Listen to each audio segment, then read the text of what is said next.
I saw a story about Jack Del Rio. Did you see him talking about Antonio Brown? He said if he continues Brown doing the things he's been doing, just like he upset the Steelers, he's going to upset the next team he's on. There are certain things, I mean, this is America, he's free to do what he wants, but those aren't the things that are indicative of a good teammate. The working hard and being a good player definitely helps the team, which is why he'll continue to get chances to be special until his skills deteriorate. That's when people are going to get tired of him. It says here, plenty of people are already tired of him.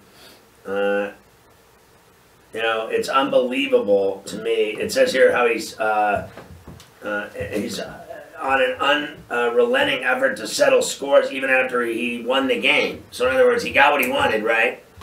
And he got to go, he got to leave Pittsburgh. That's what he wanted. He wanted out of Pittsburgh. And it was obvious he wanted to play for, like, the Niners or Raiders, and he got the Raider deal. Then he got a new deal, right? A fat new deal. And then, what has he done since he's been in Oakland? All he's done is talk bad about the Steelers, and talk bad about players, teammates, Roethlisberger, Schuster. Who hasn't this guy thrown under the bus? I'm telling you, Jack Del Rio is so dead right, it's not even funny. Everyone, they put up with you until you don't put up the numbers, right? The minute you don't put up those numbers, he's right. The guy that's, you know, a pain in the ass, no one says anything when he puts up numbers. It's when he stops putting up numbers that he'll just flat out be a pain in the ass and nothing more, right? That's it. He's saying that when his skills deteriorate, then they'll be done with him.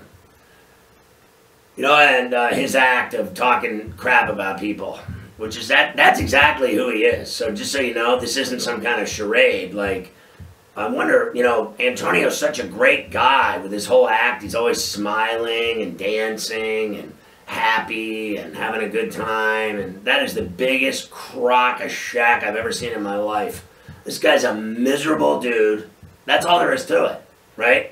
Has he not been miserable for like a year just complaining and throwing people under the bus? Who didn't he throw under the bus? The owner, the coach, the quarterback, the wide receiver. Who didn't he throw under the bus? And then he goes to Oakland and he shows up at Derek Carr's house to play catch with his little kid. And we're all supposed to think he's a great guy? Are you kidding me? You're buying that? That whole act like, look at me, I'm going to show up at my quarterback's house and give him a hug and we're best friends now. He's about as much best friends as him throwing about 3 straight incompletions in a game over his head, and we'll see how good a friend he is. He does people right on the field, this guy. He'll throw you under the bus right in the middle of the game. I'm surprised he doesn't do interviews in the middle of the game on the sideline with the sideline reporter doing an interview about how crappy the quarterback is or the offensive line. You know, you're not giving me enough time to get open. It's always about him, too. That's the funny thing. It's never about anyone else on the team.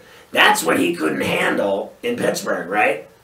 What he couldn't handle was when Schuster started getting good. When somebody else got the ball, he couldn't handle that.